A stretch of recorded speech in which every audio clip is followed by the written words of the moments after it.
Now, to move on from that, I want to get your thoughts on some of Destiny's controversies. Now, I guess we could start with the whole N-word saga. Now, what I did see is there was something that you had respond. I think he made a joke or something about an N-word pass, and I think that Mhm. that was where you responded to with saying that you're done with him. So I also want to hear your thoughts on why that was the straw that broke the camel's back, and just your general thoughts on that situation as a whole. Yeah, I mean, I forget the tweet that I responded to, honestly. And there were fans of his who, were insinuating that, oh, he was just joking and I got triggered by a joke and this, that, and the other thing. But here's the thing. My issue with Destiny, on this topic anyway, isn't really that, he claims to use the N word in private. I myself have made similar arguments about not wanting to use the N word in my reviews, even though obviously the opportunity comes up when there's a album title with it or a song title or there's a lyric with it that I have to reference or something like that. Obviously there's a point where I have to decide, okay, I'm just going to say N word here. I'm not going to say the word. And the reason that I decided not to do that, and I explained myself on this, is that I'm in a public forum where I have lots of different people from lots of different walks of life coming in. And there are people in society who sort of, and for very good reasons, see white people using that word as just like rude. It's offensive, because of the history behind the word, because of systematic oppression, and a whole host of other things.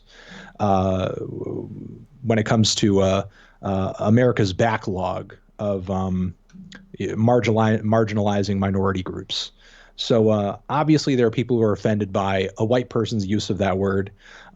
If in most, if not all contexts, I'm not the type of person who would get all up in arms or offended or, start trying to carry a torch if you're like quoting it somewhere. And there's even some, discussion of that going on in the hip hop community with people like Travis Scott or Schoolboy Q obviously have like very lax opinions on like, hey, if some white person says it and it's my lyric and they're singing at a show, like whatever. There are other artists who have the very opposite opinion of that, and they're entitled to their opinion too. I'm not saying who's wrong or who's right, but I'm saying if you want to try to exist in a polite way where you're not offending anybody and you're a content creator and you want to be on the good side of as many people as possible, it's probably just good rule of thumb to avoid using the word colloquially in a jovial way, in a funny way, in an edgy way. I mean, I know there are people out there that do it, but I'm just saying what is a best practice if you want to go against the least amount of grain. As a content creator, you want to piss off the least amount of people. You want to offend the least amount of people. You just want people to, and that's the other thing. Like even in a casual way, and even in a way where you're applying the N word in the least offensive way possible. I'm just quoting in a lyric. Um, uh, the current day perception of the word is too controversial. And even if I were just merely quoting the word in a lyric, merely doing that would become a big fucking like weeks long controversy. There would be no fucking focus whatsoever on anything that I said in the review. It'd just be a fucking nightmare. And honestly, like there are dozens of hills that I wouldn't mind dying on.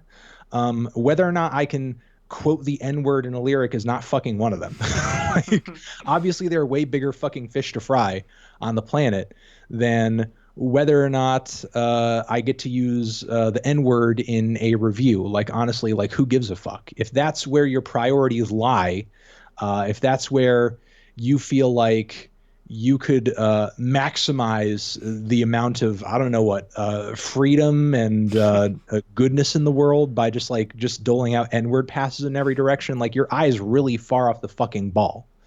Like you have no fucking clue how shitty the fucking planet is if your primary concern and what really gets you fucking riled up is that you're not allowed to say the N word, which for all intents and purposes, you are. It's just that you can't say it without people getting pissed at you, and that's the thing. People are right to and free to. or rather, people have the right to and are free to feel any type of way about anything that you say. I mean, that's essentially like what I have to deal with day in and day out. And honestly, I don't need another headache. I don't need another reason for people to get mad at me.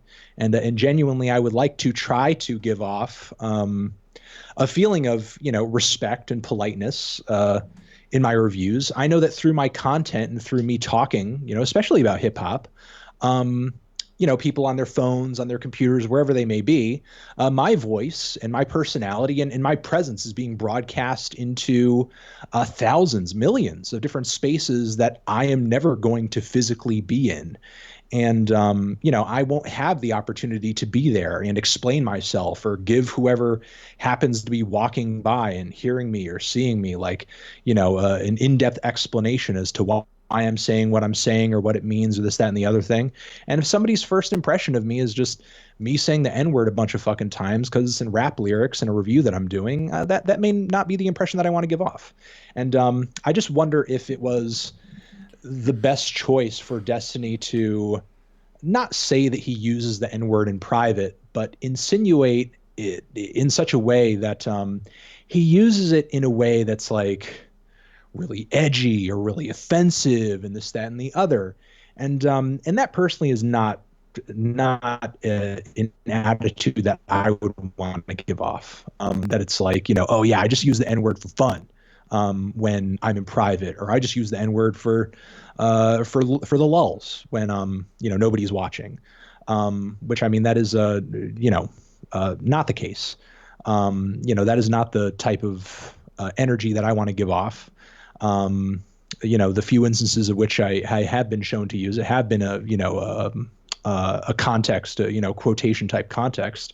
And again, that is something that I have kept out of my reviews, because that is not something I have interest of putting in my reviews, that I'm interested in putting into a space where people are, sort of going to catch me out of context. People are going to see me just talking about a record review. They don't want to be like combated with this moral dilemma of whether or not a white person can say the N-word even in a quotation. That's not, again, like a hill I'm interested in dying on.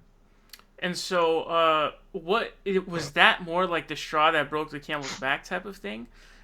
Because we all know that he's been going on this weird sort of onslaught against the left.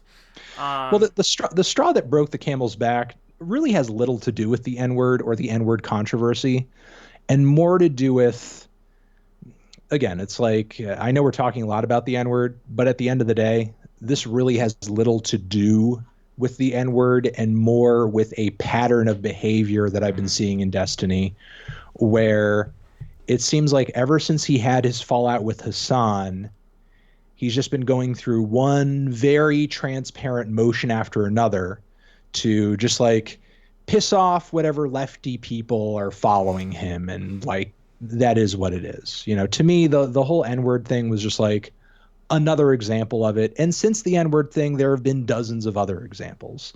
That was just the point at which, like, okay, this is stupid. Like, can you do anything else other than just to exist to try to excommunicate anybody who you deem as being too far left, and Destiny deems like fucking Bernie Sanders supporters as being too far left, like they're fucking communist revolutionaries or some shit. Yeah, anything around that area Destiny deems to be too far left. So Destiny unfortunately has been just engaging in all of this rhetoric and all of these behaviors that are meant to alienate and call out and just make feel awkward anybody who might be coming to his content from that point of view. And to me, that was just, again, another example of that. And it just got really annoying, because when I see Destiny, or up until this point when I've seen Destiny, I like to see him engage in good faith argumentation. I like to see him engage on interesting topics. I like to see him debate on, cool stuff, cool ideas, dunk on and shut down total morons, whether they be on the far left or the far right. Just engaging in this very cheap, shallow type of rhetoric just meant to trigger people and get a rise out of people is not like anything to me that has ever made me interested in his content. And keep in mind, like, the window of time in which I've been interested in Destiny's content has been pretty short. Not to say that the guy hasn't been making decent content for a long time, but there was a point earlier on in his career, especially around the time when he debated vegan gains, where I thought he just came off as like a total blowhard. And then I think he got better. I think he improved. I think he got much sharper, I'll say, at debating and discussing and exploring ideas and being very factual and logical and playing arguments through in a very concise and methodical manner, and pinning people down on topics that I think they had a hard time squirming out of. And again, since this weird fallout with Hassan that I honestly haven't been paying enough attention to pinpoint the reasons for and the origins of, it's like he's done this really weird pro wrestling type heel turn where he just wants to be the bad guy for no fucking reason, and I just don't get it. I don't get why he would do this. I don't get why he would be embroiled in all of this weird drama. Fucking, I don't know why half the internet knows who the fuck he sleeps with. I don't know why he's embroiled in this weird fucking N-word shit. I just feel like there are so many good things that Destiny could be doing to build himself up, build his platform up, give himself a more positive, I guess, image throughout the internet. And I feel like he was getting to a point where he was like redeeming himself a little bit because he has an edgy past. I hear he's got like some weird pictures out there on the internet. I'm not telling anybody to go search for them, but he has a track record. But nobody's perfect. Nobody's perfect. And even if after this point, Destiny said, "Hey, I said a bunch of shit, and I'm sorry. I'll try to do better." I think I think if he were sincere about it, he's deserving of forgiveness potentially. I don't think he's, at least to my knowledge, done anything that's unforgivable. Again, I don't know every single fucking thing the guy's done over the years, but I haven't caught him or seen him doing anything that would say to me like, I'm never going to think about you or talk to you again and you're fucking Satan. But I think Destiny is could reach a point where he has a moment of clarity and decides that all this drama and all this fucking turbulence isn't like worth it. Wouldn't you rather live a chill, stable life where you're growing your brand in a positive way and you're impacting people ideologically in a positive way? But he doesn't seem to be as interested in that. And honestly, I don't know enough about Destiny personally to know what drives him to that. But I still think a lot of what he's saying and doing is transparent enough to seem pretty obvious to me that it's like, okay, like you're just doing this for a very, very like obvious type of effect or result, and this is not why I started watching your content in the first place. So I'm not interested. So you're currently not a viewer of his anymore? No, I've not been watching Destiny stuff lately. No. Okay.